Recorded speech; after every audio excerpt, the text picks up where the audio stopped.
Hey everyone, Time has Spiraled here. We're back with Alkabah, The Rise of Soli, the prequel set to Alkabah, which is already in the MSEM format. This is the 5th set being submitted for MSEM set submission review. So we're going to go through the cards today just like we've done with the other ones yesterday. Going to try to keep it to about the hour like we've done with the others. There's a lot to read in this set though. And we're going to try and do at least 2 more today, so for a total of 3. If I can get to a 4th, that would be great, but if not, no worries. It all depends on the heat here. If the room gets back up to like the 30 degrees like yesterday, I will definitely be taking a break. So just like we did, we're going to launch right into the commons, and we're going to stop every time we see a mechanic or a card that I feel is worth bringing up. But I'm going to move pretty quickly on through the commons. As we've seen, it is very rare that I spy something that requires me to make a note of it. So without further ado, here we go. We've got a Sultan Soli that looks really cool, already giving us a little hint that there's going to be armies here, which is very nice. Right here on Banishment of Aspirations, we see Amass Soldiers, so counter on an army you control, it's also a soldier. If we didn't control one, you create a 0/0 Black Soldier Army creature token first. Now, the reason why it says each army, you might be wondering, well, shouldn't you only ever have one army? If we go here and we check our previous Alkabah set, you might notice that the previous mechanic was Recruit, where you would make a 0/0 White Soldier Army creature token, then put a counter on each army you control. So you actually can have multiple armies. So I guess it also works with Changelings if that's your kind of thing. Both of these cards are totally fine. So Proselyte, yep, that's fine. We've already got stuff like this in the format. I don't see that being too much of a concern. Blessing of Respite. Thankfully, it's a sorcery because it's got flashback. Yeah, this one's fine. I think there's another set that has an even more pushed version of this card. So this is about where I would like this kind of effect as a fast flicker. Judgment is fine. Little modal will not see play. Here we have Satrapy cycling on Indefensive Soli. So we'll talk about Satrapies a little later on when we see some of them. We've already got a few in the format courtesy of the previous set.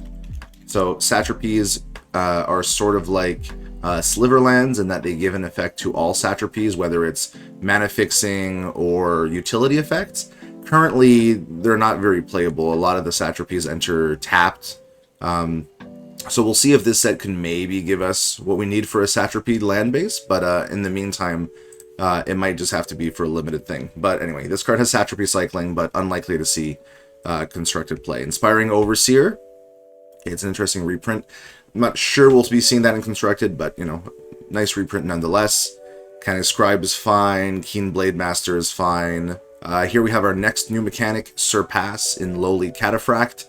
2/2 Vigilance for 3. At least 2 other creatures attack. You can put a counter, and then you can pay 5 and a white to transform. Now it costs 1 less for each counter on it. Doesn't mean just +1/+1 counters. So you'll often have, I believe, also the creature type changing either from human to Azra. And as we scroll down, we'll see what the other ones are. I don't want to call them out ahead of time if I'm wrong. So 2/2 Vigilance that can grow, and then it'll be a 3/3 Vigilance that will also have another way of growing on it. And it's creatures you control get +1/+1 rather than putting the counter on. So it'll keep the counters from the first half. So very cool. Mahara Enforcer, totally fine. Oh, so it's Angel, Nephilim, Azra's maybe? We'll check it out. Prepare for Rest is interesting. It's a gain 3 life, Amass Soldiers 1. Sentinel of Avaz is our first Lionize card. 1 and a white, you can exile it from your hand. You put a +1/+1 counter on a creature card, and it gains the following ability until end of turn, so it would gain flying until end of turn, and you can then cast Sentinel of Avaz from exile. So it's quite cool. It's sort of adventure-like, but I actually quite like the execution here on this card. So I had already reviewed this set last season, so this is kind of like my second time going through it, but it's always best to go through every card just in case. Show of Unwavering Honor, cute. Again, good limited card. Same thing here with Unyielding Aswaran and Vanguard of Glory, very functional. Zealot of Mahara, 1/1 for 2. Whenever another creature you control leaves the battlefield, you put a counter on it, so that's nice. And then surpasses into a flyer, so if you have a lot of counters, it'll be much bigger. And whenever it or another creature you control leaves the battlefield, you gain 2 life. Could maybe tuck that life up here. Would make that flavor text look a little cleaner. Acquiesce position, totally fine. And yeah, so Angel here, and we had Azra, so and here's Nephilim. So yeah, a lot of going from humans to something greater, perhaps. Adrift Surveyor, whenever you cast a non-creature spell, you put a counter on it, and then you can surpass up. This one actually could be quite big, being a 4/3 base, and making camp block. I can see this being quite good in the format. That's actually kind of scary. Benevolent Host, 2/1 when attacks if you control another angel or Nephilim, it gains flying until end of turn and you surveil. Very neat. Brightwing Sphinx, when you cast spells from anywhere other than your hand, it gains vigilance. Neat. Very nice. Dewdrop Ordainer, looks fine. Implacable Djinn. So one thing I do want to notice is this doesn't say as a sorcery, so you can definitely do it at instant speed. I did want to make sure. So it's 1 and a blue, you can exile it, and you can put a counter and give something hexproof until end of turn. And then later you can cast a 5/6 hexproof for 6. Very neat. I like that a lot.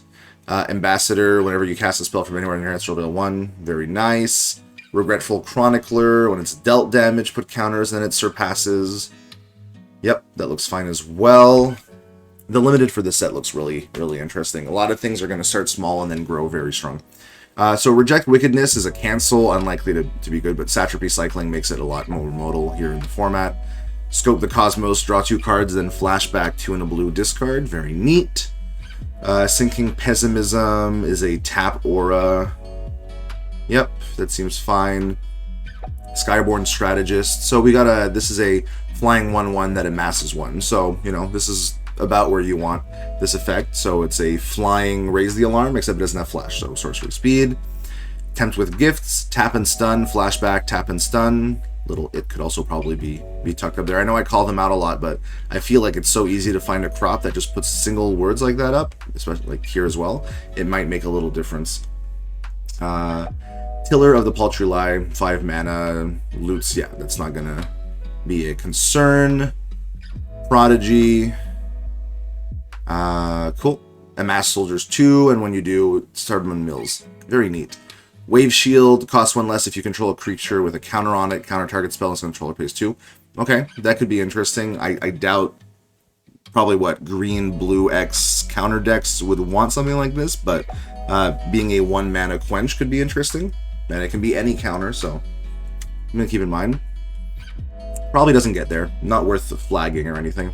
Wisdom of the Dude and Sea, choose any number of permanents and players and give each another counter with flashback. That's neat. I like that.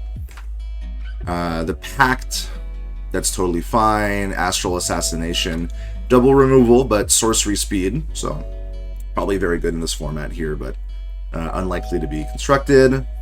Remorse, nice, very good. Demon of Endless Hunger, 2/1 flyer, either you mill or you exile. Cool, I guess maybe a demon toolbox could want it for the exile, but I think it probably just doesn't get there. Drag Through the Alley, nice. I like these little Satrapy cyclers with sort of like minimal effects that you might want to cycle away. Enigmatic Herald is fine. Esoteric Visionary is fine. I appreciate that it's quite easy to just, you know, parse the text. So even though there's a lot of words, you know that it's just, you know, 2 and a black, counter, lifelink until end of turn, right? So it's making it pretty easy to go through these cards. All the Surpass cards seem quite nuts in this format. The fact that Surpass costs less for each counter and then the backside is often bigger, these are probably quite good. So Azra's then going up to Demon, so a little bit of a chain there.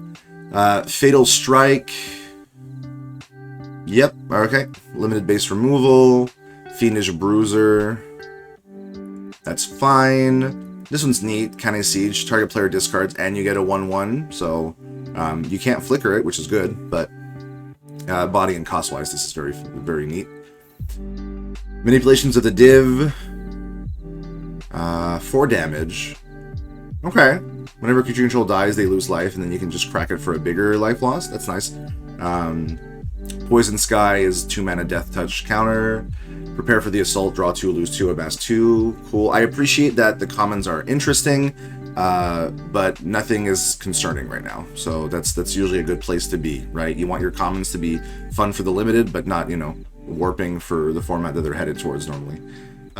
This is interesting. Honestly, this is kind of gross. You know, I mean, discard 2 for like, not every format is playable, but then you definitely get to do it again. Late game? Yeah, okay. Cool. Ruthless Advisor. Yep, that's fine. Again, Menace, Ward, and then, yeah, this thing can get pretty big. I'm glad that the body doesn't change here. Self-serving Ghoul, remove 2 counters. That's cool. 2/1 Menace. And as your veteran, amasses 2. This one gives Trample and +3/+0 as long as it's attacking. That's a cool little combat trick. I like that a lot. Conjure Quicksand. I also like that, you know, gives these top ends a little bit of flexibility. 1 damage to each creature and planeswalker you don't control, and each battle you don't protect. Cool. For 1 mana, that's not horrible. I quite like that. Evening Serenade, you exile the top card, you can play it, and then flashback for 2. I think this is probably safe. I'm wondering if it used to be instant, but at sorcery, I think this is fine. Like, it converts itself, and then you get another one back. So it's 2 in a red impulse. It's fine, and it's until end of turn. It's not even until end of next turn. Okay, Eyes of Sirakan, yep, that's fine. Figments of Warriors Lost, Sand. Cool. See, like, little extra boosts like that is what makes, I think, cards stand out a little bit. Cool little things. Each creature with the same name, so, you know, Army, or I guess you could name if you pick up a few of cards that are the same. I quite like that, and I like that it works with the thing that you made a token copy of. Quite neat.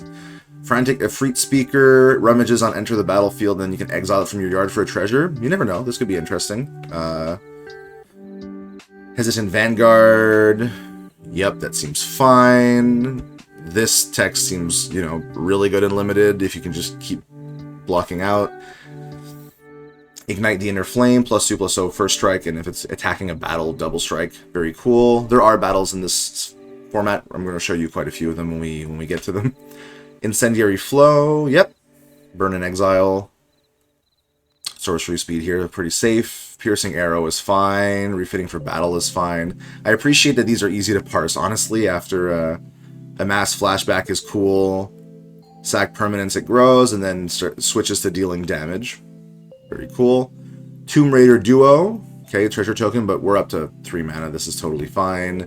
First non-creature spell, create a treasure. Okay, first is a good rider here, makes it less worrying. Again, it's 4 drops, so I'm not too concerned. Vicious Shamseer, +2/+0, and when it enters, you can attach it. That target creature can't block. That's neat. I quite like that. I wonder if there's builds where you have a 1-drop with double strike, and then you drop this one to give it +2, something can't block, and not horrible. Avaz Sentry, reach that grows when you pay, and then it just turns into a really big reach and blocker. Alright. Exile target creature card here on Cherish the Past. Nope, just exile target card. If it was a creature, 3 life, otherwise you surveil and it has flashback. That's neat. I like that. Commander's Guidance, +2/+2 for 2, and then when it dies, you amass soldiers. Very nice. Crush Opposition, you amass 1, and then a creature you control fights. Target creature you don't control. Neat. Cultivator of Crops, 2/2 for 3. When it enters, you search for a basic land or satrapy, but it just goes to your hand. That's fine. Day at the Market, I'm guessing is, okay, destroy a creature with flying or dig 5 for a creature or land. Yep. Lionize, giving a counter, vigilance, and reach until end of turn is cute. I quite like that here on Div of Lethargic Ideals. Erode is fine. Very, very fine. It might seem weird that you're putting 3 defense counters on target battle, but you'll see why when we hit them. Expose Wickedness, totally fine.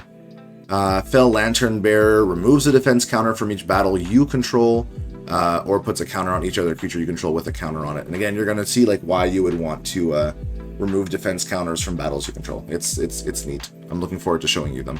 Ironclad Sentry, you bring in target permanent card not named Ironclad Sentry. Good little proofing here, so you're not just looping these at common. Koroba Patrol dies, search for a basic land or satrapy. Okay, see, this is neat. I like this. 0/3 for 3 here on Martub Hawker. Lionize, assign combat damage equal to your toughness rather than its power, and it puts a counter. I quite like that too. Nimble Pathfinder, landfall grows for a counter and then turns quite big here. Can't be blocked by creatures with power 2 or less. A little slow on the 3 for constructed, but like this can get pretty big. Settling Alkabah searches for a basic land card and amasses soldiers 1. That's really nice. It's probably a better Defend the Frontier. This is just a 1/1 elf. This grows. Yeah, I mean similar space. I'm glad that we're seeing stuff like that. Shah's Proclamation, Fog with Satrapy Cycling. Cool. Zealot. When deals damage to a player or non-creature permanent, so Planeswalker or Battle, you get to put a land card from your hand or graveyard. That's very cool. So far, everything's been really good for Limited.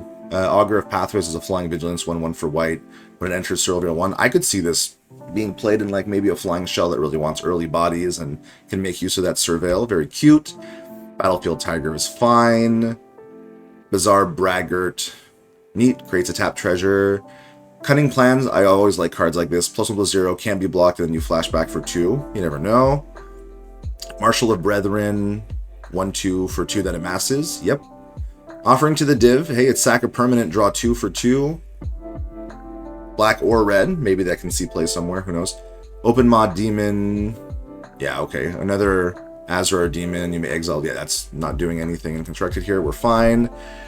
Rashtadi Pledge, you return an instant or sorcery card when it enters. Totally fine. Toil Beyond Death is nice to have a reanimate for 4.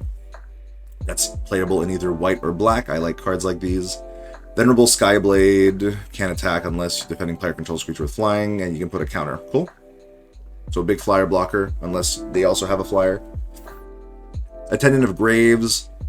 It's a big vigilance that taps for mana for 6. Neat. And it's got Satrapy Cycling. That's fine. Banner of Warfare amasses and has a little bit of mana flexibility here. Could be interesting with cards that make artifact abilities cost 1 less if they're... But aside from that, I think that's fine.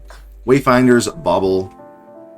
+1/+1. And when it deals damage to a player or a non-creature permanent. Good. I'm happy we're seeing this text. Create a treasure token. Neat. So here we have the... Avaz Sanctuary enters tapped, and your satrapies you control have tap, add red or white. Is this the same as what we already have?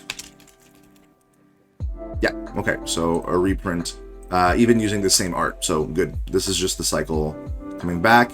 Brigading Satrapy has Satrapy Cycling on a land. I wish I could say put it to 1, but that's not smart. The rest of the temples and sanctuaries are here, so these are cards that we've seen before, so... Fixes all of them. So, you play Nizev, then you play the Sanctuary. Yeah. I will say, so I believe the Sanctuaries are all the enemy color ones, the Temples are all the ally color ones, but because that they're both, like, there's 2 for Nizev, 2 for Kane, 2 for Danaj, it's like, it's the wedge, or it's the pair. I don't remember if it's shards or wedges. We'll know in a second. Sultai, Kane seems to be Mardu, Grixis, so it seems like it's a mix. We'll see. I could see confusion, and we're going to talk about that a little more in the battles as well. Sometimes the naming schemes can be a little tough, but it is the first name of the place, and then it's either Sanctuary if it's allied, or... Oh, I say that, but then that's not true here. These are both ally. Maybe I'm... Oh, yeah, well... I mean, I guess it doesn't work for this one, but that's fine. One's a temple, one's a sanctuary. We'll just go with that. All right, on to uncommon. There's nothing special? No. All right. You can see our first battle encounters here, so we'll talk about those. So we have Advocate of Ideals, 2/3 lifelink. You can put a counter on it for 3. Yep, that's fine. All right, let's talk about battles. Avaz Rising. It's a 5 mana. It comes in with 4 defense counters. As an encounter enters, you choose an opponent to protect it. You and others can attack it. When defense counters are removed, you create a 0/0 army token if you don't control one. Then put that many +1/+1 counters on an army you control. So, let's say you attack, you deal 2 damage to it, you're going to grow your army by 2.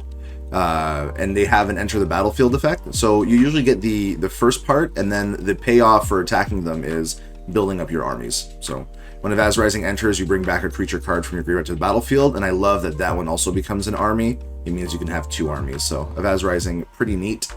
Blessing from Wings on High. Creatures you control get +1/+0, and when it enters, you can search for an angel or Nephilim. All right, could be neat if ever an angel that gets made. Not increasing toughness here is neat. You know, a lot of angels are flyers. I think this is quite cool. Confined to the Oasis, exiles a non-land permanent an opponent controls until Confine leaves the battlefield for 2, which is neat. But whenever an opponent casts a spell, you put a searching counter on Confined to the Oasis for each of its colors, and then eventually, if it ever gets to 10 or more searching counters on it, it'll pop, you'll gain 3 life, and they'll get their thing back. This is probably pretty fine as a, you know, Journey to Nowhere type card. That, whoops. Was Journey just, creatures? Yeah. Still, you never know. This could be playable. Gets rid of a lot of things, and, I mean, if your opponent's playing multicolor, you know, they get it after maybe, what, 2, 3, 4 spells, so... And the fact that you gained the 3 life, honestly, this isn't bad. I could see Confined to the Oasis being decent. So, Crisis and Soli, when it enters, you amass soldiers 3, and then when you pop it, you'll slowly grow up that, you'll grow that soldier army here. So, very neat. Dune Sea Merchant, tap X creatures or X number, so this is Satrapy payoff, so unless the Satrapy deck absolutely pops off, I don't think we'll be concerned here. Fury of Siricon, Flying Double Strike for 2, neat, and then the Flashback is also good, so I think it's fine though at sorcery speed. I think we even have something that gives Flying and Double Strike for Iralu. Let's see what we got. Pretty sure I've seen Splendid Leap, and this one also gives Lifelink, so yeah, we're fine. Garrison Warden, so this is a 2/3 for 2 if you want, and then it flips into a flying that whenever it attacks you amass. How quickly, so you get the 1 counter, so then it costs 4. How quickly can you get 4 extra counters to turn into a huge flying beat stick? You never know. The low drop ones are probably something where it's interesting, so. Hooded Mystic, other angels and Nephilim get +1/+0 for white. That's really cool. And then it can become an angel until end of turn. Gets +3/+3 and gains flying. So pay 4, it's now a 4/4 flyer, and your other... This is actually pretty neat. I'm happy to see a card like this. This could be good.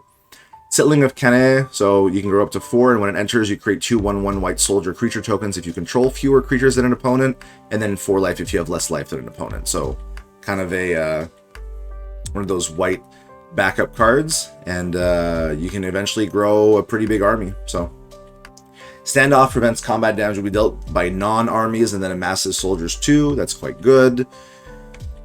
Zagos Rock, 6 mana, 4/4. That O-Rings, yep, that's fine. Angel of Wisdom, 4/4 flyer for 5.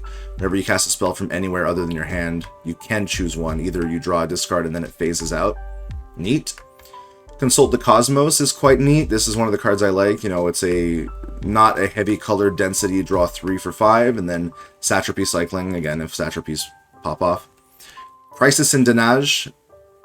I don't remember if they were Crisis In or if they were always Danage something. I think I had mentioned before that them always having the first name. I could be misremembering, but I like that it's Crisis In and the other one is Rising, right? We saw Settling, Crisis, and Avaz Rising. So it's the 3 white aligned places, and then Rising, Crisis, Settling, respectively. Neat. So this is the Crisis. We can see the Rising right there.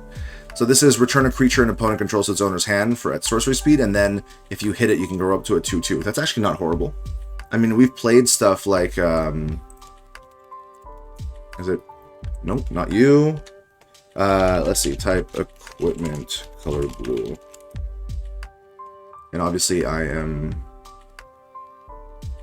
Am I misremembering one? I thought we had a... Oh, it's Rod of... Oh, it's in Scriptures of Urshad. It's a different set, but this is the one I'm remembering. It bounces and turns into a 1/1, and this has seen play. Who knows? This is quite neat. And this will be the first time battles are in our format too, so that's quite nice. Forerunner is fine. Rising is 3. You get an instant or sorcery card back, and then you can grow up to a 4. That's neat. I still think this is the one that I think is probably most likely to see play so far. I'd like to hazard. Petty Thief, 2/1 flash, cast a spell during an opponent's turn, it grows, and then eventually becomes a 3/2 that can't be blocked by creatures with odd mana costs. That's quite neat. And when you cast spells during an opponent's turn, you can put a counter on it, and you may have it phase out. That's not horrible, actually. Prepare for War, beginning of each end step. If you cast a non-creature spell, you amass. That's cool. Scholar's Delight searches for an instant card, a card with flash for 4, and then it flashbacks, so very neat. Settling of Soli, 2, 3, and then when it enters, reveal the top 4, put a non-creature card. Nice. We've had cards like this before, where you get that effect on an enter the battlefield and then you pay off. I think the payoff here, though, is quite a bit less than some of the previous ones that we've had, so that's probably totally fine. Soli Wisdomancer, 1/3 for 2, attack surveils, and then you can sacrifice it to cast a creature card, so it reanimates. That's really cool. And because you cast it, you'll get cast triggers. Nice. Sorcery speed is good here. Tidebender. Okay, finally we're seeing a little bit more Lionize here at Uncommon. I feel like we haven't seen one yet. And again, sack it. Sacrifice this creature, counter an instant or sorcery spell unless they pay X, where X is its power. And the counter will, of course, make it a little bit bigger. That seems fine. Wade through treasures. Look at the top 4. 1 in your hand, the rest in your yard, and then flashback for 3. That's cool. Disdain here. Target gets -2/-2. Gain 2 life. Amass soldiers 1. Neat. Blackfeather Cleric is a 1/1 for 2. When it enters or attacks, you can exile a card from a graveyard. You put a counter on it if it was a permanent, otherwise you gain a life. That's not bad, actually. And then it turns into a 2/2 flyer, of course, with all the counters that were on it. And whenever it attacks, exile up to 2 target cards from graveyards, and for each permanent, put a counter. For each non-permanent, each opponent loses 1 life and you gain a life. That's pretty neat. I quite like that. Chaos Benders, whenever you cast an instant or sorcery spell, you can pay blue-red to copy it. That's a 6-mana 5/5, so, you know, you have to get pretty high to get the copy, but that's fine. Crisis in Kenne is a sorcery speed murder that then grows into 3. That's totally cool. Denaj Rising, 2-mana. Yeah, okay, so target player reveals their hand, choose a non-land, they discard it, you lose a life. I'm glad to see the lose a life here as the balance point. Then grows into a 3/3, that's nice. Duty-bound Ghoul, 3/2 menace for 3. Whenever you cast a spell from anywhere other than your hand, if it's your turn, each opponent discards a card. Otherwise, each opponent loses 2 life. Neat. I could see this doing some stuff. I mean, again, it's hard to justify like this sort of body sometimes, but there's a lot of ways to cast stuff from places other than your hand in the format. So, and having them just shred their hand is not horrible. Thank you for not making it hit that instant speed. I appreciate that. Fulfill the contract is X damage to target creature or planeswalker, and you gain X life, where X is the number of satrapies you control, so you gotta be all in on that. That's fine. Kingpin of Nizev makes some soldiers. That's fine. And then it has a sack. Each opponent loses life. We have stuff like this that's a lot cheaper, so very safe, I think. Oracle of the Unseen, menace 1/2 for black. That's a good start. And then beginning of your end step, and a player lost 3 or more life this turn, put a counter on an Azure Demon. See, I could see this seeing play, because it's pretty easy for yourself to lose 3 life. You play a shock fetch into a pain land, and you've lost 3 life. So it would be a 2/3 menace on the turn that you play it, right? Because it's at the beginning of your end step. So Oracle of the Unseen could be something, and then you just do it again next turn. Yeah, I like that. I don't think it's too good either. I think it's nice. Settling of Nizev. 4, when it enters, you look at the top 4 cards of an opponent's library, you exile 2, the rest on the bottom. For as long as they remain exiled, you can play them and spend mana, and then it grows up to 4. That's cool. Smiting Helix, that's nice to see. This card is fine. Traverse the Endless Well. Sacks creatures, you gain a life, draw a card, or pay a lot more and sacrifice it to reanimate something. That's neat. Advocate of Foibles, sack a creature until end of turn, gets +2/+0 and becomes a demon. That's not bad, especially if there's no cap and you can just keep doing it. And then, of course, you can keep paying 3 to amass soldiers 1 to fuel itself.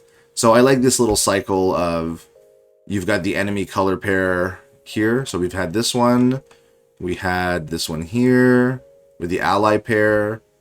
What do we have here? Black, green, white, black. Yeah. Cool. I'm happy to see that. That's a neat little card. Ambitious Truth Seeker gives menace, and when it deals damage to a player or non-creature permanent, you create that many treasure tokens. That's cool. Crisis in Nizev. It's exile the top 3 until the end of your next turn. You can play them, and then it can grow pretty big. That's fine. Djinn of the Twisted Wish. Enters, deals 5 damage to a creature battle. Neat. Very cool.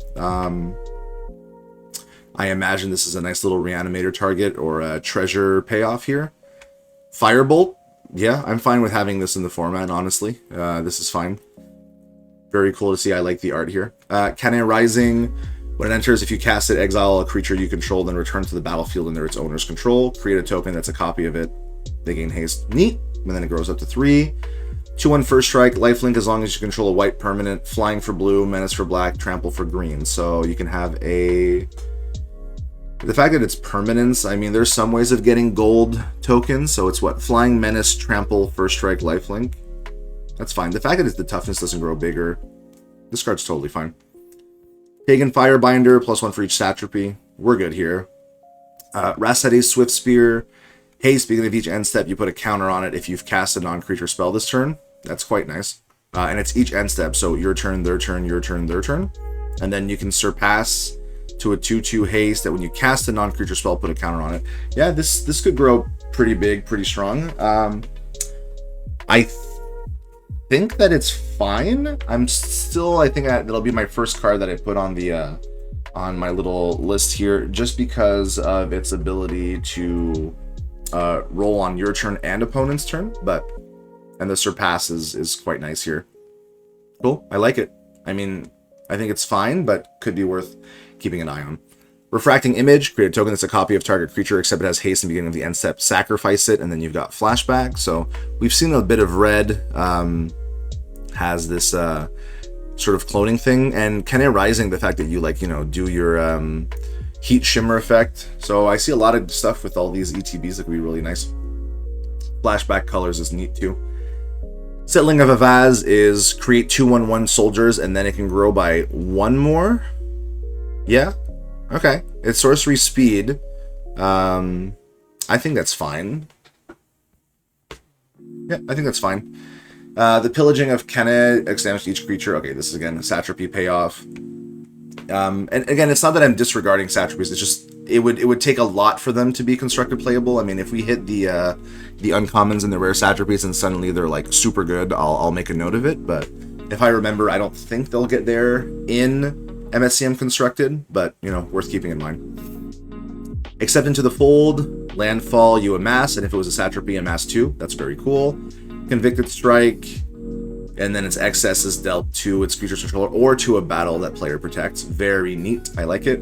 Crisis in Avaz, searches for a basic or a Satrapy, puts it tapped, then you shuffle. Cool. Dune Sea Stalker, 1/3 reach, add a mana of any color, spend it only to cast an Azure or Demon. Cool. Destroy a non-creature, non-land permanent, and then it has flashback. Very nice. Gather the Forces, you just end step, amass soldiers 1. This is cool. I like that. Heartweaver, whenever a creature you control enters, if it shares a name with another creature you control, put a counter on Heartweaver. So if you're just like creating the same token, like soldier, again and again and again, this can grow pretty big. And then it's create a token that's a copy of another target creature you control with mana value X. So if you're targeting a creature token that has no mana value, that's red-white, get a copy of it.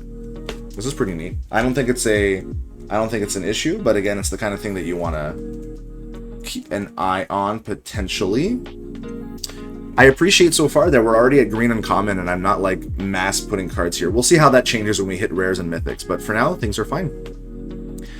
Quake Devour gives trample a counter for 2 and a green, and whenever it deals damage to a player non-creature permanent, draw a card. Cool, I like that. Quick Step Ranger, beginning of each end step, put a counter on it for each +1 time you put on creatures under your control this turn. So this can grow pretty big, but 4 drop. And then each creature you control gets +1/+1 for each +1/+1 counter on it. These can turn really big. I'll be honest, I really want to see how the limited plays out. It feels that as soon as you get one of these surpasses to grow pretty big, like these things are huge. Like, you get 2 or 3 counters on this already, and it's 5, and then it's a 7, and then your other stuff is huge. I don't know. I'd like to play the limited a little bit and see if these things don't get out of hand. I don't think constructed-wise it's an issue, but Settling of Danaj is a counter on each creature you control, and then it can grow up to 4.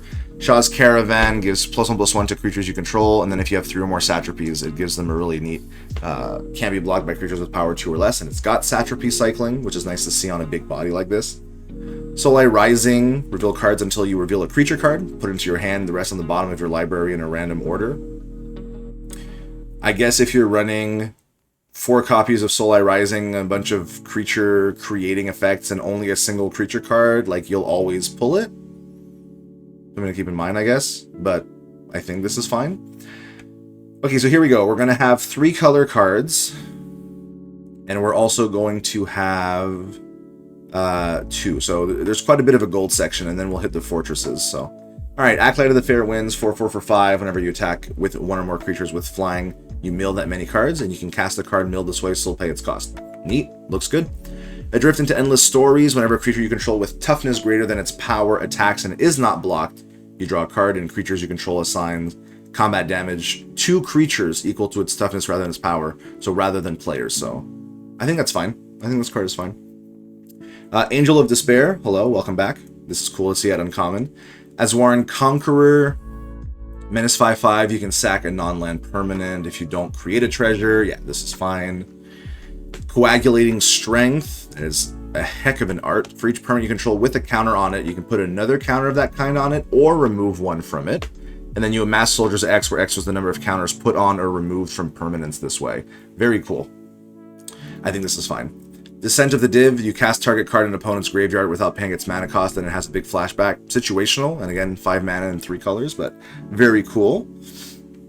Story Spotlight 3 of 14. I know I haven't been really pointing these out, but do go in and check the Story Spotlight, and I believe in the set details, I think it has most of them, but the story is quite good. We just unfortunately don't have time to dig into that for this video. Djinn of the Waning Candles, a 5 mana 4/4. Whenever a creature you control dies, you get a tap treasure, and you can 1 sack a creature to Impulse, and only for this turn. Neat. Djinn of Unfolding Truths, 6 mana 6/6. Lionize is blue, red, white, and whenever a creature you control deals combat damage to a player or non-creature permanent, you create a token that's a copy of that creature, then exile the token. So you'll get a +1/+1 counter, and then when it hits something, you'll essentially create a flicker of it. Very cool. Dune Sea Dreadstalker. Okay, so it's a 3 mana 3/3. When it or another non-token creature you control dies, you amass soldiers 1. Not sure it'll quite get there in constructed, but I mean, especially because it's dies, but you know, it's neat. I quite like it. Echo of the Simurgh, 3 mana enchantment. Whenever you cast a spell from anywhere other than your hand, you can sack a creature. If you do copy, this could see play. I'm sure someone can figure out a build where you can get nuts value off of it, so I think it's fine. I think, you know, copying spells by sacrificing, yeah. Guardians of Kalian's Tomb, 3 mana, has tap, create a treasure token. That's pretty cool. That's a really strong mana rock right there. And then if you pay white, blue, black, red, green, it becomes a 5/5 Ox with trample. Then whenever it attacks, the defending player has to sack a permanent unless they have you draw 2 cards. That seems fine. I think that treasure generation at 3 like that is probably safe. Herald of Atiez, a 2/2. Other angels and Nephilim you control get +1/+1. Neat. And then as long as you control 3 or more other angels and or Nephilim, it gets +1/+1 and has flying. Very cool. Herald of Tamak is the flip. It's Azras and demons get +1/+1, and as long as you control 3 or more of them, +1/+1 and flying. So really the mirror pair. It's nice that they're next to each other. I like that in the set reveal. It's just cute.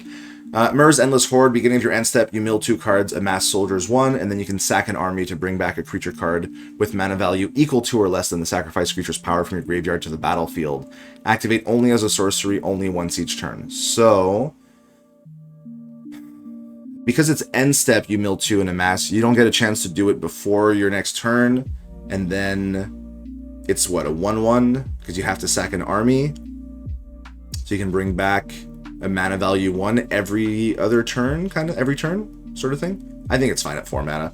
On Andazir's Whims, you choose a creature card in your graveyard, you sack a creature. If you do, you bring back the chosen card to the battlefield and create a token that's a copy of that creature.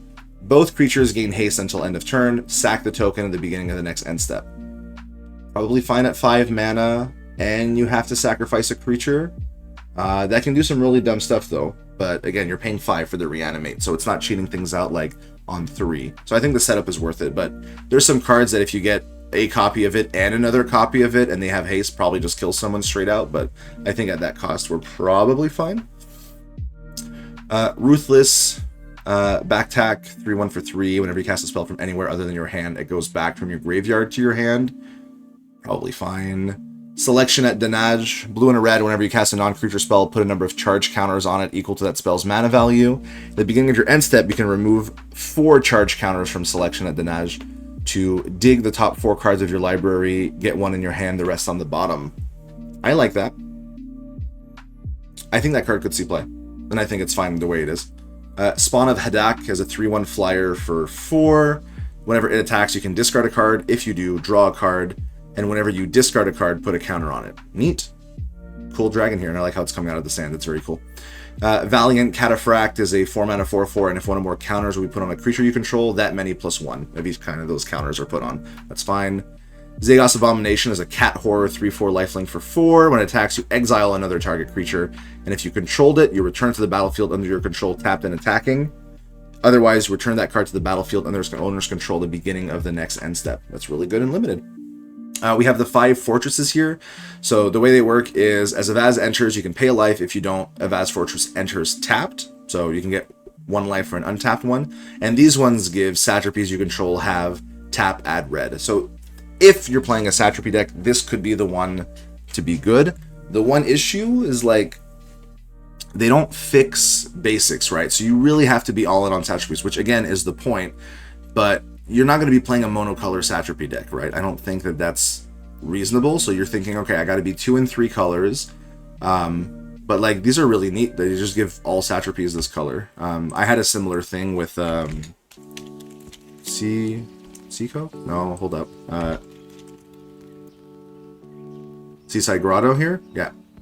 Where it gave your basic lands that ability. And I feel that filtered a lot. It might have, wedged out cards like this. But if the satrapy deck does have a reason, like if we see some rares or mythics that really scream, hey, this is worth building, I mean, these are probably the better ones to play because just 1 life for an untapped satrapy and they fix all your other ones. So, all right.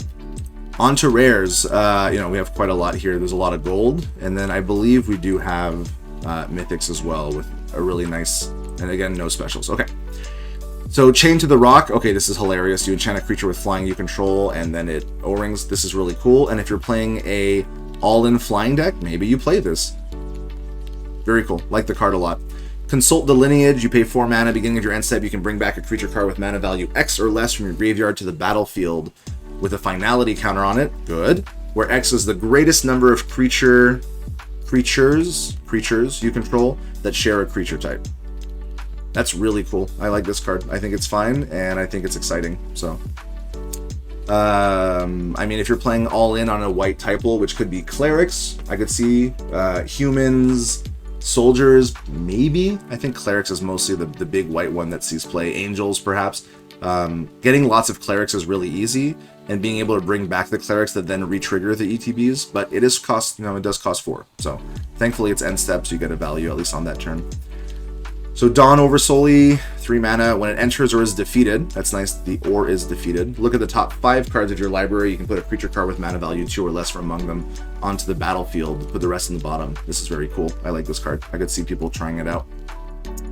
Harsh Spabed, 2 mana, 3/1. Whenever an opponent activates an ability that isn't a mana ability, you amass soldiers 1 unless they pay 2. Neat.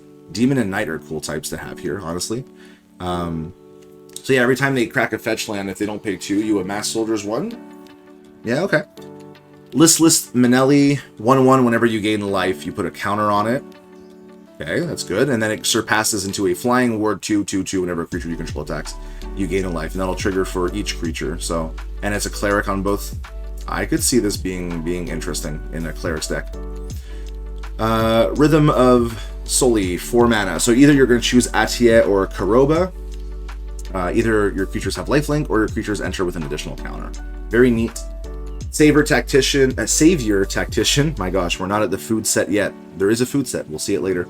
It's a flying. Other creatures you control get +1/+1 for 5. And then the Lionize is actually a quite good instant speed. +1/+1 counter, flying, and gives your other creatures +1/+1. I like this.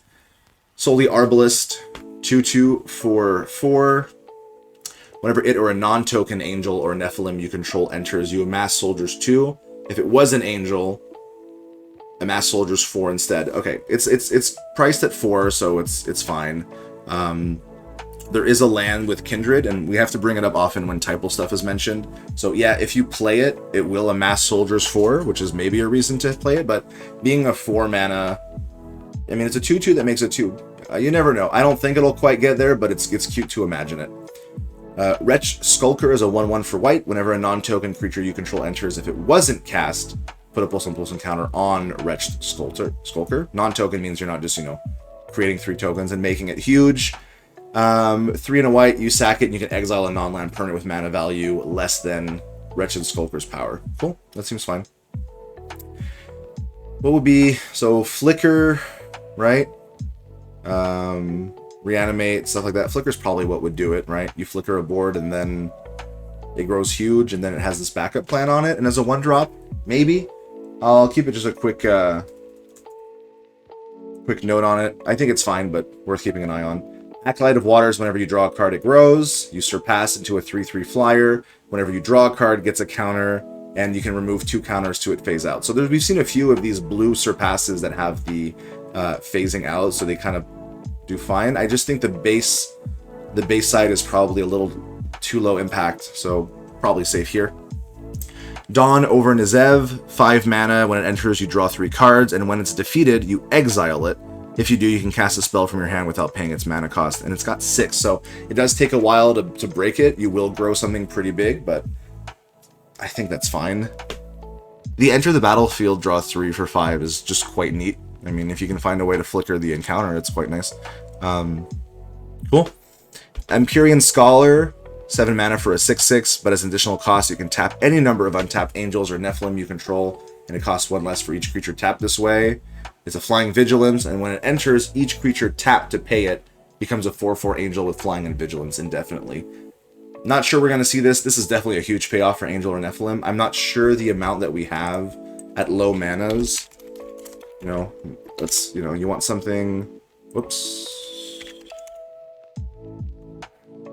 Yeah, it's showing me all the backsides. It's not what I want. We have a few small angels in the format, but not a lot. Waxing Angel. Okay. What about Nephilim? I know we have a few. And obviously this set adds some. Okay, we have a few smaller Nephilims. A Freet Speaker, Shapur, Chronic. Not a lot of the cards that I see are ones that I've seen see a lot of play. I've seen a Freet Speaker at least once. Probably fine. Probably fine. And it's only the ones that were tapped, so. Ingratiate, 3 mana, gain control of a creature if its power is less than or equal to the number of counters on creatures you control. That could be neat. There's some decks that put a lot of counters real fast, and it's any number of counters, so, I mean, I don't think Herald plays it, but Herald of Oblivion would be really funny with that. Martube, Life Shaper, 3 mana, 1/1. Whenever a creature, when it deals combat damage to a player, you draw that many cards. So Lionize is +1 counter, and you're at least going to draw 2 cards. Off 3, that's fine. That's actually quite exciting as a sort of combat divination type of thing. Peer into Eternity costs 1 less for each Angel or Nephilim. Draw X cards. We're fine here. Rhythm of Nezev, you either pick between Farib or Rashtadeh. Correct me if I'm pronouncing this person's name wrong. I've always pronounced it Rastad. I don't know if you pronounce it, maybe it's Restade or Restad. Let me know. Farib is whenever you cast a spell from anywhere other than your hand, you draw a card. Cool. And then creatures you control have prowess, and it stacks. So, quite neat. Scornful Arcanist. It's a flash 2/1. If a player would create 1 or more non-army tokens, instead they amass soldiers 1 that many times. I like it. I like that a lot. Streetwise Spellseeker is a 1/3 for 2. Beginning of each end step, if you cast a non-creature spell this turn, it gets a counter. And then as soon as its power is 5 or greater, you'll also create 4/4 Angel Soldier creature tokens with flying. That seems pretty decent. I don't think it's unreasonable. But just gonna make a quick note of it. Okay, back alley connections. Your satrapies have 2 tap, pay 1 life, draw a card with cycling. Neat. I think the satrapies so far are pretty safe. You can push the satrapy payoffs pretty high. I think these ones are fine. Dawn over Kene, X and a black. It'll enter with X. Oh, that's really cool. It'll enter with X here. When Dawn over Kene enters, you return any number of creature cards in your graveyard with total mana value X or less to the battlefield. They become armies in addition to their other types. That's very cool. And this one doesn't have a or when destroyed. It's just very flexible. So if you're getting something really big, you then have a really big army to keep throwing things into. Quite nice. I like it. Desolate Advance, 2 mana, draw a card, lose a life, and when you cast a spell from anywhere other than your hand, you can pay 1 life. And if you do, you bring Desolate Advance from your graveyard to your hand. I think this is fine. I think at least being 2 mana means that, yeah, this is probably fine. There's some cards I could see this being spun off, which is, is it Misery? No. Hold up.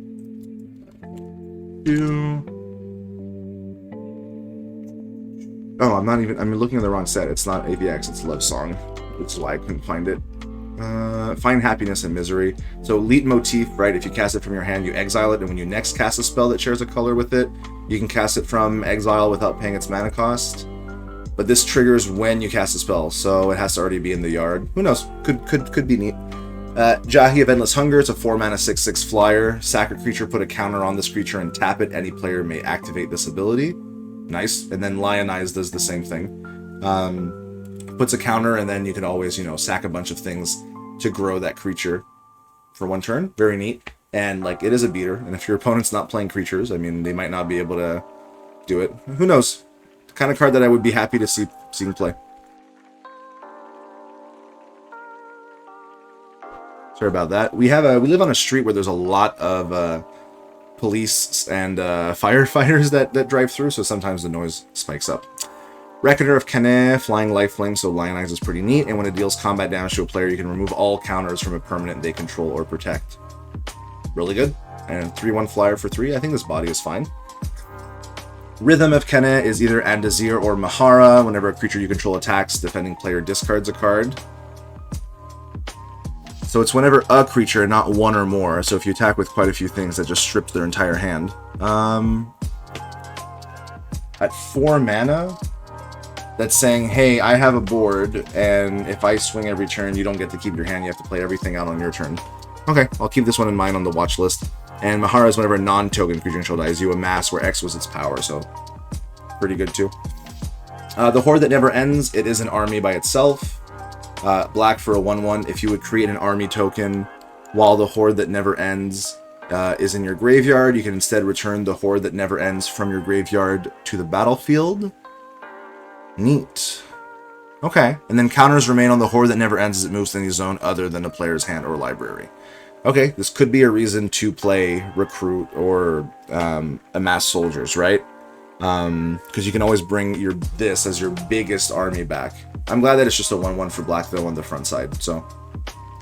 might just make a note of it. I think it's probably fine, but anything that grows that big could be big, And it's just counters, period, so if you find a way to put other counters on it, it'll keep it cool.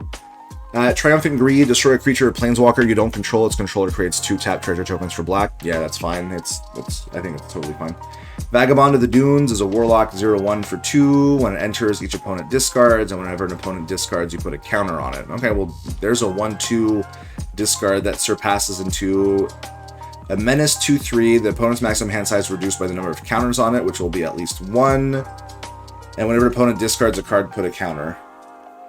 Okay. Seems pretty good. I think the base rate here is fine, though. Archfiend of Rage, 5 mana, 5/5 for a Manticore Demon. That's a cool type line. Flying Trample, 1, sack a creature, copy target spell you control. You can choose new targets. Looks good. Looks very good. Sirukan's Elite is an 8 mana flying haste 4/4, but when it attacks, you create a 4/4 white angel soldier creature token with flying. And if it's the first time that it's attacked this turn, you untap all creatures you control. After this phase, there's an additional combat phase. So, this could be worrying as a reanimator target. Let's see. You bring it back, you get a 4/4 flying haste. You'll attack with a 4/4/1. If they don't have a... Well, first of all, even if they do block, you untap everything. So then you'll attack again for 1, 2, 3, 4, 5, 7, 8, 9, 10, 11, 12, and you already attacked for 8. That could be kind of risky. So the numbers are kind of risky here. So I could see this just ending the game right off the bat. Yeah. Dawn over Avaz. Avaz, when it enters, 3 damage to each creature for 3, and then it has encounter 3. I mean, I'm actually okay with this card. It's like we've had other 3 manas, 3 to each. It doesn't hit planeswalkers, doesn't hit battles, thankfully. And then it grows. I think this is kind of neat. Furious Blow, 3 mana, 4 damage to any target, that's fine, and then you can pay 2 in a red to exile it from your graveyard, and you can search for an Amulet Planeswalker or a card named the Lost and Seeking. That's quite cool. I like that a lot. We have a few Amulet Planeswalkers that are close to being playable. I'm not sure this makes them... I mean, some are playable, not close to, just some are playable. I don't think this necessarily goes in those decks in Constructed, but it's cool.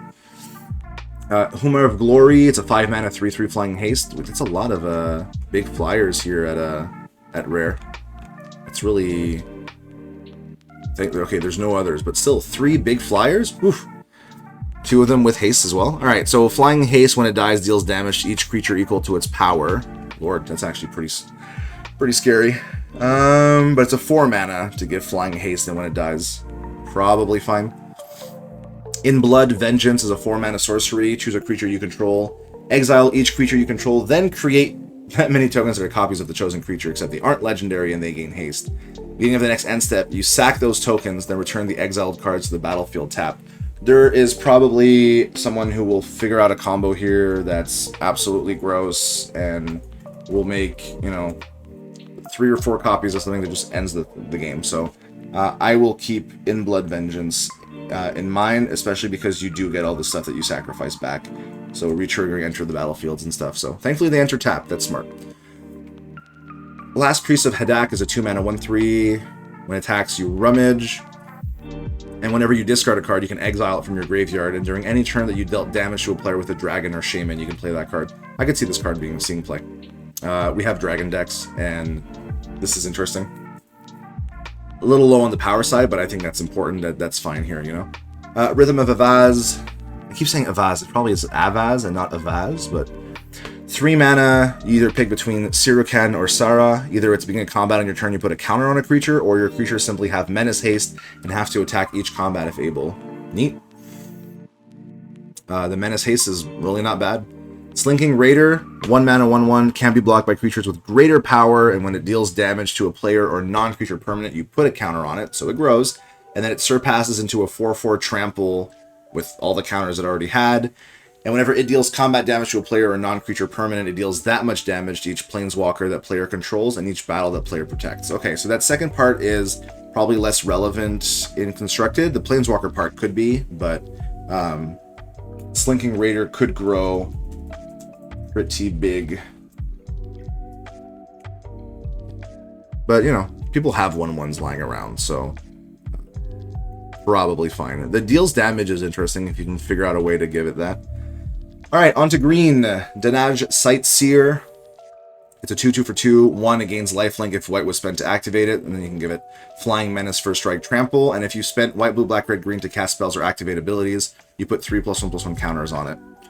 So if you pay white, blue, black, red, green, but it's at the beginning of your end step, so even the turn that you would use it, it wouldn't already be a 5/5, but you can get it to a 5/5 if you've got the 5 mana. I kind of like the rest of it. I think it's safe. I think that's a lot of mana to put into something, so... Dawn over Danaj is a 5 mana. When enters or is defeated, you draw cards equal to the greatest power among creatures you control. Is that's still in green's pie, right? Drawing equal to the greatest power? I think so. And then you're getting at least, what, something big on the back end? I think this is fine if this isn't pie. I don't remember if draw cards equal to the greatest power is still...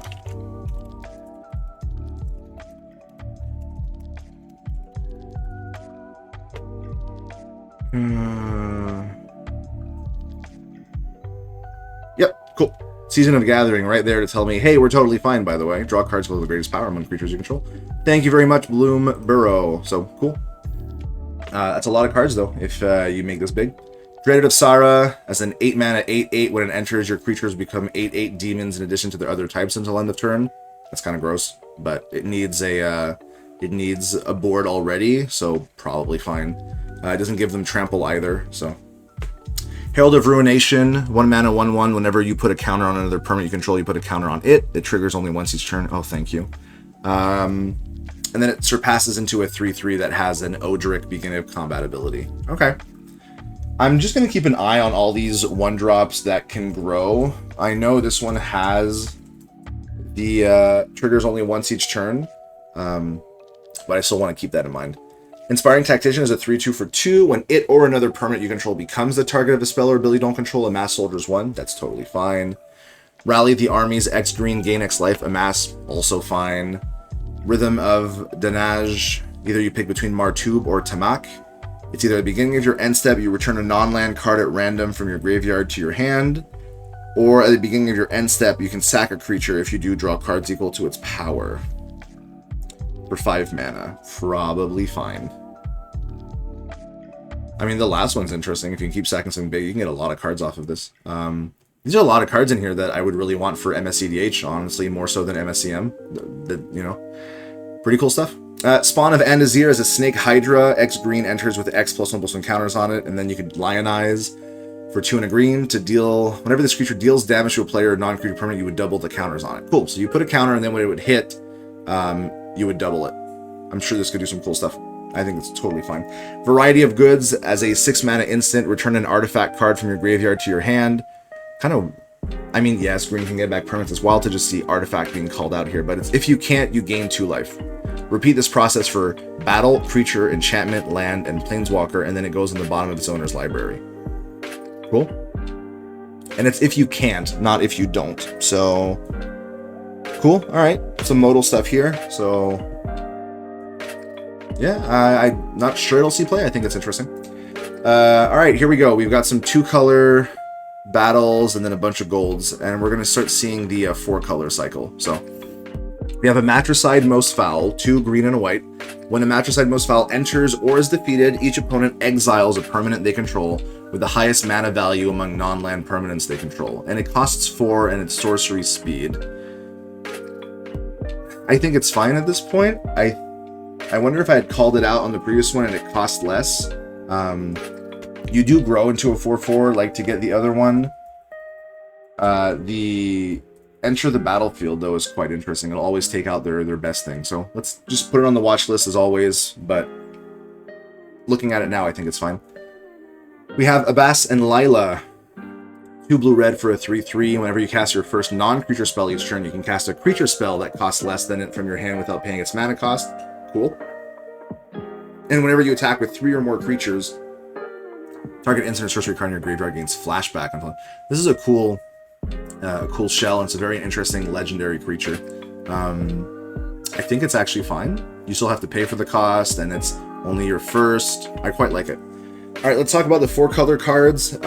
This set has quite a bit treasure tokens and fixing with the satrapies lying around, so these are like the big payoffs for getting there. I wonder if there's still... Okay, there are some other ones than just the commands, so something to keep in mind. Andazir's commands, so these tend to always be pretty impactful, and in MSEM, we can get to the 4 colors, I won't say like effortlessly, but easily, so it just will depend on what they have. So this one is exile a creature with the greatest power among creatures on the battlefield. Okay. Target player looks at the top 4, draws 1, so this can refund itself. Exile 4 cards from opponent's graveyard, or until the end of your next turn, target player may play cards exiled by Andazir's command. That's a cool little thing. Very neat, because it works with all 3 modes. This one's really good, actually. Until the end of your next turn. I can see this being really, really good. I'm just going to make a note to check the commands, right? Like, these are the kind of cards that can be really, really strong. So Atiez is choose 2, and by the way, we've have commands before, if you do here. So we had Karobas, we had Maharas, we had Martubes, Rasares, and Saras already in the format, and so these would be the other 5. So Atiez would be choose 2, target player searches their library for a land card, puts it onto the battlefield tapped, then shuffle. Can get any land, that's neat. Damage to target creature or planeswalker on the number of lands you control.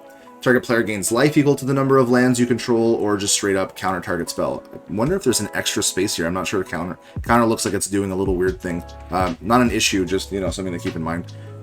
Okay, so big damage, big life, or, just simply counter and bolt. There's some flexibility here. I don't think it's as ominous as what Andazir could potentially do, because this is like remove their best stuff and then you can play it. Of course, you would need the color, but hey, if you're already 4 colors, not necessarily the worst. Atiez Disciple, white-blue for a 2/2. 2. Atiez Disciple gains flying, vigilance, or lifelink until end of turn. Neat. And whenever another angel or Nephilim, you have an extra O in there, buddy. You control enters, put a counter on Atiez Disciple. Neat. I mean, this does work with Pollet Pools if you want to do something silly there, but probably don't. And then it surpasses into a flying vigilance lifelink. The art here is very cool, the pairings. Whenever it attacks, you put a counter on each other, angel or Nephilim. Cool.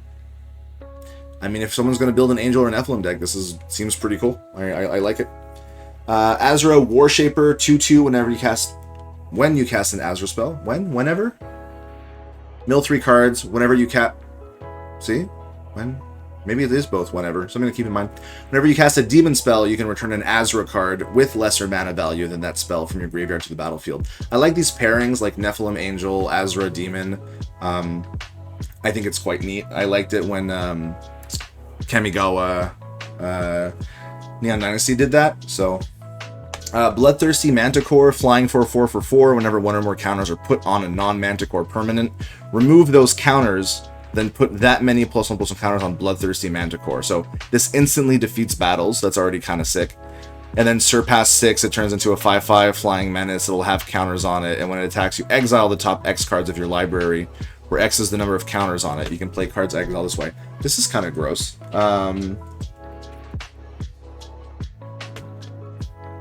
This also instantly kills planeswalkers, right?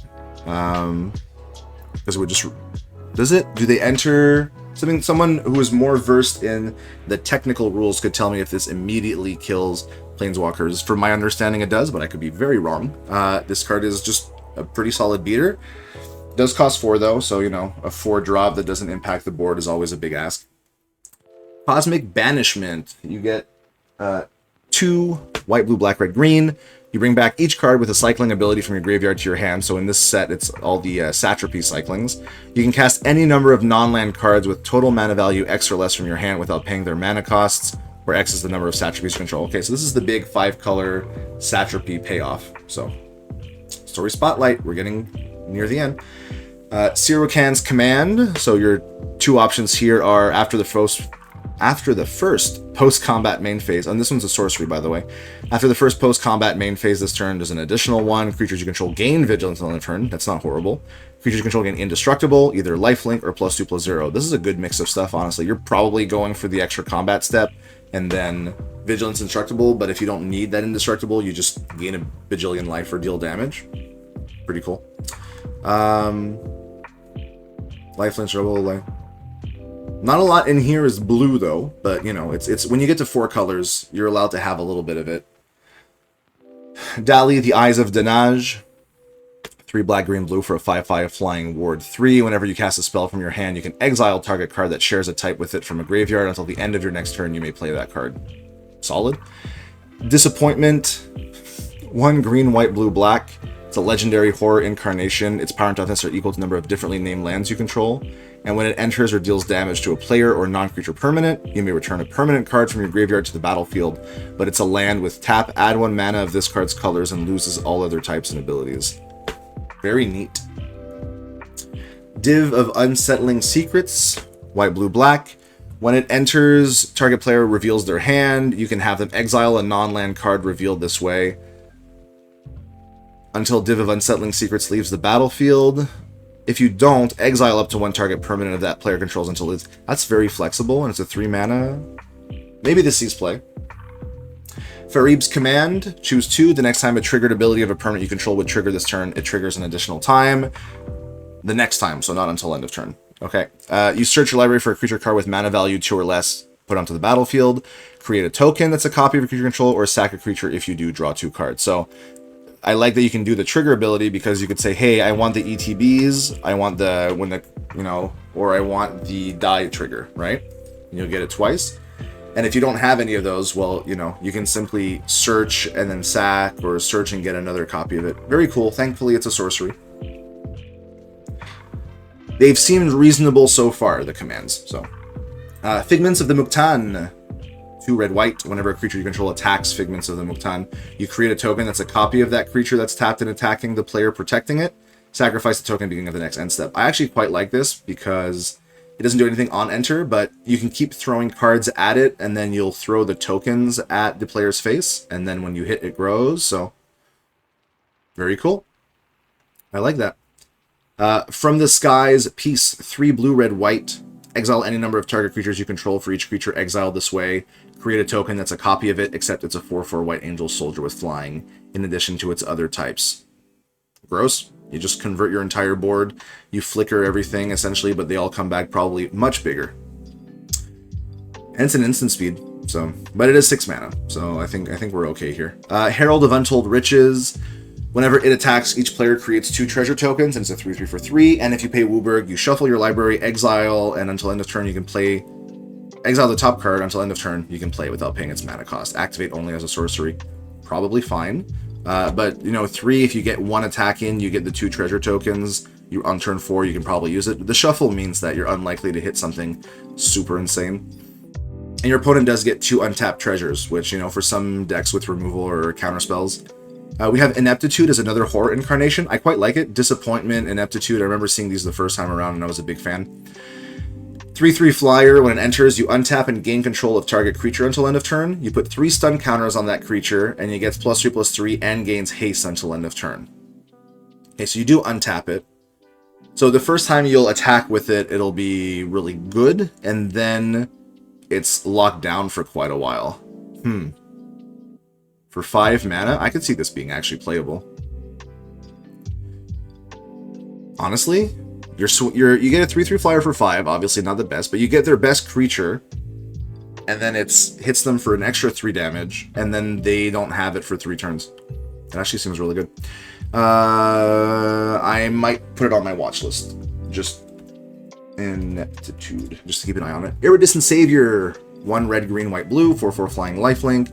Whenever another creature you control attacks until end of turn, it gets +2/+0 if it's red, +0/+2 if it's green, lifelink white, flying if it's blue. Very cool. That's a very cool card. Mara's Last Captain, Skeleton Wizard. It's a 3 mana 2/2, white-black, pay X life.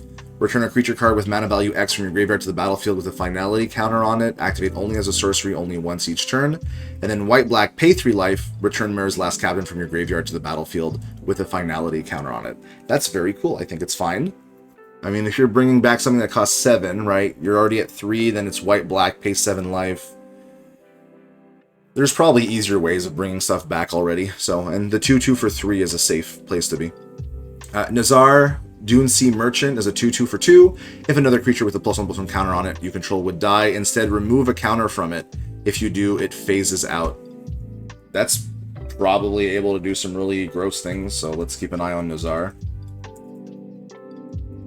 Especially because it's only remove a counter from it. You know? Obstinate Wish Granter. So yeah, we're getting to the rares. I'm putting a few more cards here on the list, but that's always normal, right? Obstinate Wish Granter, white, blue, black, red, 4/4 flyer, Djinn Wizard. X, discard a card with mana value X, and you can search your library for a card with a mana value X or less. Exile it, then shuffle. Cast it without paying its mana. You may cast it without paying its mana cost.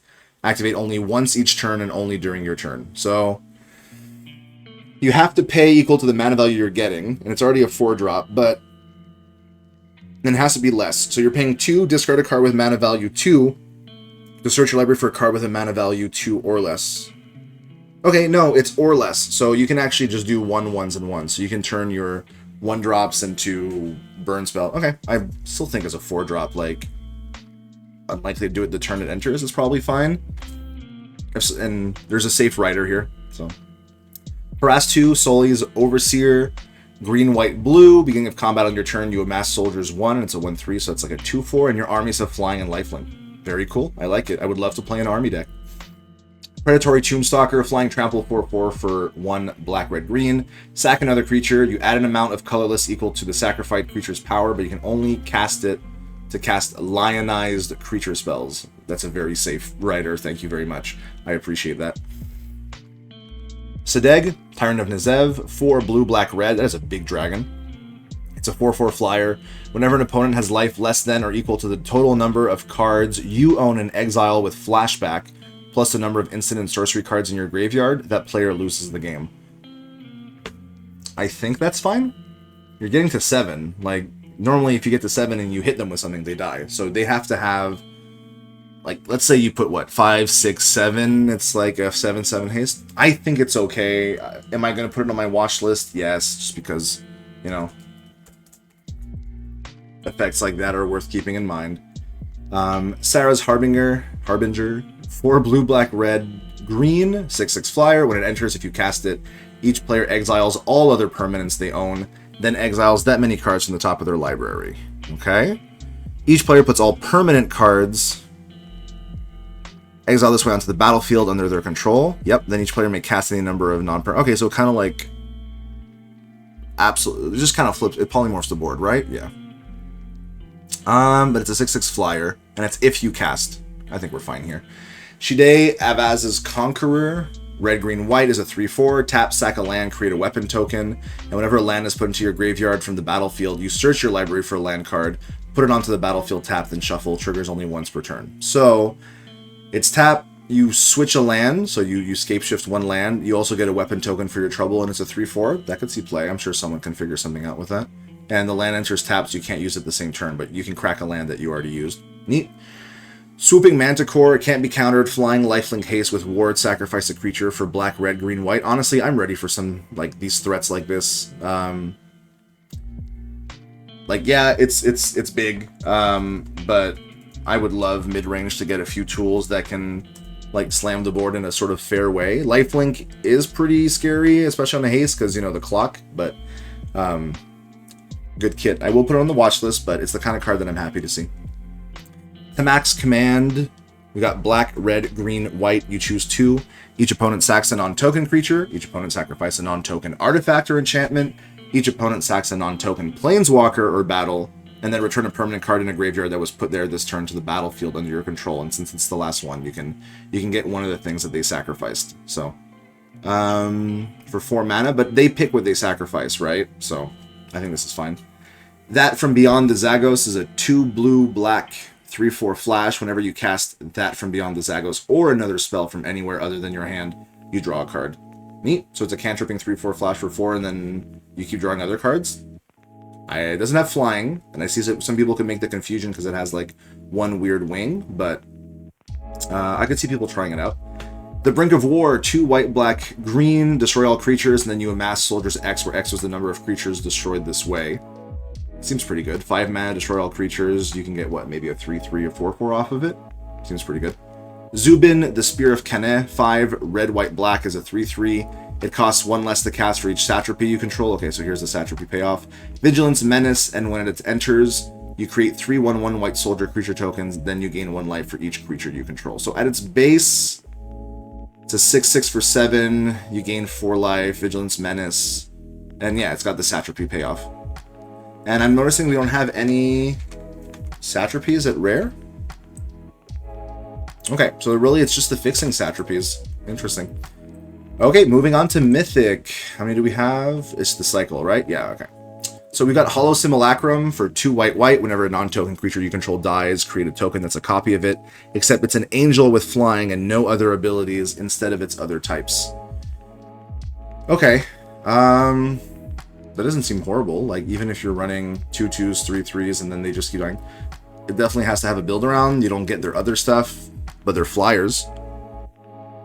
So essentially, you're turning everything on your board into a Pilgrim from Innistrad, right? Cool. I think it's fine, especially because it's non-token. Shamaran of the MTC is 3 and a blue for a Snake Wizard. It's a 2/4. Whenever a non-token satrapy you control enters, you create a token that's a copy of it, but it's a 1/1 blue spirit. That is a cool line of text. And you tap 7 untapped satrapies, and you exile cards to the top of your library until you exile a non-land card. You may cast that card without paying its mana cost. Cool. Again, I'm still not quite sure satrapies get there, but we'll have to see.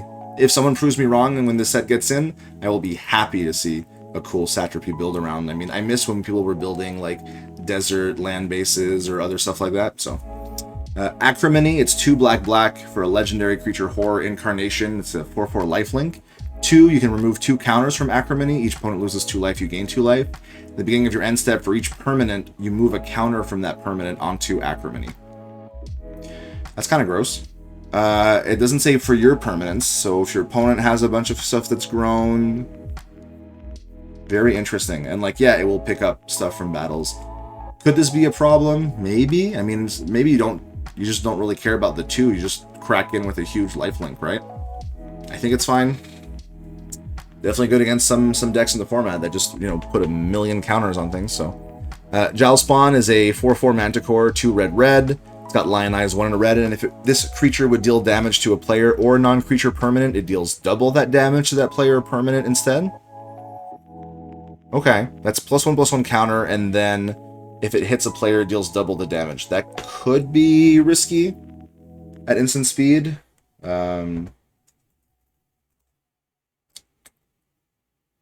I if this creature, and it gets it until end of turn, right? So on a double strike, it's, let's just put it down, keep it in mind. More for the lion eyes, actually, than the actual body. Colossus of Alkabah is a 6 mana 6/6 trample. If one or more counters will be put on a permanent control 3 times, that many counters are put on that permanent instead. Nice, big. Now we get to the Transcend cycle. I think we have all 10. Yeah, so it's Abwad Karoba, Failed Sun. So this is like them at their very beginning before they kind of like got nuts. So it's a 3 mana 3/3 Vigilance Trample, and then as a sorcery you can pay its cost and it'll also get a counter, so remember that. So you'll pay green-white, it'll become a 4/4, and it will gain at the beginning of combat on your turn, put a +1/+1 counter on another target creature, and then you can pay X green-white, it'll then go up to a 5/5, and you create X 2/1 black horror creature tokens and you gain X life. I think cards like these are always either going to be on the verge of being playable or will be playable, so pretty cool. Andazir, First to Aspire. So this one also goes Demon Elder. They start as a mutant though. So it's 6 mana for a 6/6. When Andazir enters or transcends, each opponent sacks a non-land permanent. And then you'll pay 3, so it'll grow to a 7/7, and you'll get 4/1/1 black snakes with Death Touch. That really gums up the board. Then you'll pay 4, and you'll draw 3 cards, lose 3 life. But each time you activate that, the opponents also have to sack a non-land permanent. That's really good. I think I'm just going to make another note on, hey, let's keep an eye on the Transcends, you know? Atias, Seer of Distant Futures, a 2/2 flash for 3. When it enters, return target spell to its owner's hand.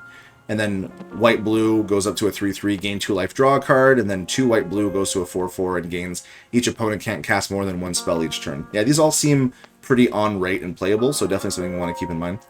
Sirakan of Heart and Iron. Sorry about that. I got my cat who's just, you know, pushing my door open. Give me a second. I'm going to let him in. Come here, buddy.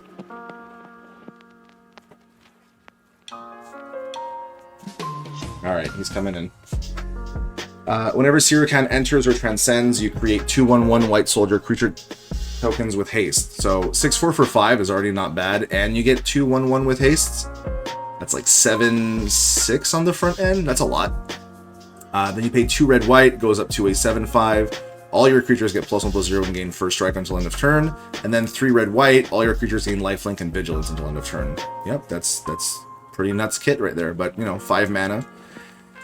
Farib, the Ever-Scheming, blue-black. Whenever you cast a spell from anywhere other than your hand, surveil 1. You can pay 1 blue-black, it'll go up to a 3/4. You return a non-land permanent to its owner's hand. That permanent's controller discards a card. And then 5 blue-black, target opponent discards their hand. For each card less than 7 discarded this way, you draw a card. And it'll go up to 4/5. You've got Hayat, Hungering Backtack as a hag. 3 mana 2/2 ward, sacrifice a permanent. Whenever a player sacrifices a permanent, put a +1/+1 counter on Hayat, Hungering Backtack, and it's got Surpass, where you'll transform it. As this permanent transforms into the All-Consuming Swarm, it's a planeswalker. On the back half, you just remove all counters from her, and you put that many loyalty counters on the All-Consuming Swarm, which is pretty cool. It doesn't enter with other loyalties. So you definitely want to have loyalty counters on it already. +2 is create 3/1/1 black insects with flying, and then -3 for each permanent type. Each opponent sacks a permanent of that type. Yeah, and it's whenever a player sacrifices a permanent. I guess this could grow, so maybe worth keeping an eye on it. Mahara, General of All, or white-black for a 4/4. When it enters, if you cast them, destroy all other creatures. That's kind of a scary line of text, honestly. White-black, you gain 4 life, amass soldiers 4, and it becomes a 5/5, and then you pay 5 white-black, you amass soldiers 20. I think this one could be kind of nuts, not gonna lie. Just destroying all other creatures for 6. And you still have the body, so pretty good. Martub of Flowing Life, 2 green-blue for a 4/4. It's got Ward X, where X is the number of counters on Martub of Flowing Life. Vigilance, alright. Green-blue is you put a counter on each other creature you control, and then 2 green-blue, you double the number of counters on permanents you control, so including Martub. We have, Pariah's Bargain, white, blue, black, red, green. Sorcery, sack any number of permanents, and if 5 colors were among the sacrificed permanents, each player exiles the top 5 cards of their library. Okay, so you have to get the 5 colors. For each player, you can cast up to 2 cards they exiled this way without paying their mana costs. Whew. 5 colors were among, and sacrifice any number. I got a feeling someone's going to figure out, again, they're going to find a way to get a really cheap gold token, because we have some that can be there as early as, what, turn 2? And then you figure out a way to get Wooburg, and you sacrifice that little permanent, and you cast a bunch of stuff. Kind of scary. Rastade, Brand of Truth. Blue-red for a 2/2 with instants and sorcery spells you cast cost 1 less to cast. By the way, I haven't mentioned, but they're all legendary, right? All these Transcend cards. Blue-red, you put a flying and a prowess counter on Rastade, and then it turns into an angel. And then 5 blue-red. You exile any number of instant and sorcery cards from your graveyard. For each card exiled this way, copy it. You may cast the copy without paying its mana cost. It just does so much, especially because it's any number. Yeah, definitely. If this set gets in, I definitely will want to look at all of these and make sure that the effects are in line with what we want. Sara, Hadak's Last Warrior, 3 red-green. Haste, the beginning of combat on your turn. You sacrifice Sara unless he entered the battlefield or transcended this turn. So you always want to keep going up, because it's a 7/7 haste for 5, right? Red-green. So you have to activate it the next turn, or you won't be able to attack with it a second time. It's discard up to 2 cards, draw that many cards +1. I mean, people are going to pay that cost. It's not an issue. And then 2 red-green, destroy each artifact and enchantment you don't control. That's kind of gross. Tamak the Arid Swarm, 4 mana for a 4/4 flyer. Tamak the Arid Swarm can only transcend if you've sacrificed a permanent this turn. So you have to figure out a way to sack as well. But it's black-green, create 2/1/1 black insect creature tokens with flying. And then X black-green, destroy each other non-land, non-token permanent with mana value X or less. Gross. Phew, alright, we're almost at the end. We've got the Lost in Seeking. As we said, one of the cards that picked up Amaret Planeswalkers can also pick up the Lost in Seeking. It's a 1/1 for red and white hybrid. Whenever another legendary creature you control enters, you put a counter on the Lost in Seeking. Maybe someone's going to run that in the legend deck, who knows. Surpass, 4 red-white, and it turns into Amaret, Shining and Proud. As this permanent transforms into Amaret, remove all counters from them, then put that many loyalty counters on them. So same as the other Surpass Planeswalker, Flip Planeswalker we saw. +1 until end of turn, you may have Amaret becomes, I don't think you need the S here. You have Amaret become an XX Angel, creature with flying, indestructible, and haste, where X is the number of counters on them. And then -2, create 3 1/1 white and red cleric creature tokens with lifelink and haste. I think the caustic actually getting up to the flip is actually reasonable here. We have Zareen Karoba Shah. So white, blue, black, red, green gets you a 4/4 human noble, legendary. When Zareen enters, if you cast her, you're missing the she, her here in the Vorthos box. We have quite a few cards that have them, so might want to double check, because I'm pretty sure that one wants it. So when she enters, if you cast her, you untap each satrapy you control, and then for each satrapy you control, whenever it becomes tapped for the first time on each of your turns, you untap it. So a big mana payoff for satrapies. And then last but not least is Feather of the Simurgh. 3 mana, legendary artifact, tap, add a mana of any color. So Manolith, but then you can do white, blue, black, red, green, tap and exile it. You can exile a white enchantment card, a blue instant card, a black planeswalker, red sorcery, and a green creature card from your graveyard. If you exiled 5 cards this way, you can cast any number of them without paying their mana cost. It's a big ask, but it can get pretty big. So, wrapping this up, I really like the set. I like the theme. I like it as a prequel set. I like the flavoring on the cards. I feel you have quite a few. Do a thing, exile it, pay it without casting its mana cost, which in a set with heavy mana colors I get, but it feels like there's just been a lot of those that you just do, okay, you get all of them, and you all get them for free. Obviously the Transcends are really good. I mean, some of them look pretty fair, Martub for example, but some of them seem pretty pushed, so definitely something that I would want to keep in mind at. I don't quite think satrapies get there, which is unfortunate, but it's kind of hard to push into a land-based effect. I do like battles and encounters. I think they're fine. Overall, a lot to love here. So thanks again for sending this set in, and good luck on the stuff. And for those of you following, I definitely recommend you go actually check it out. The first set detail page actually has all the story spotlights and has the full story written here. So definitely go check out the site. You know, go keep it in mind. And if you like this kind of set, definitely go check out the original one, Alkabah. So, well worth your time. So thanks again for sticking around. We're going to try and get at least 2 more videos today. If not right away, probably later today. So thanks again, and have a good one.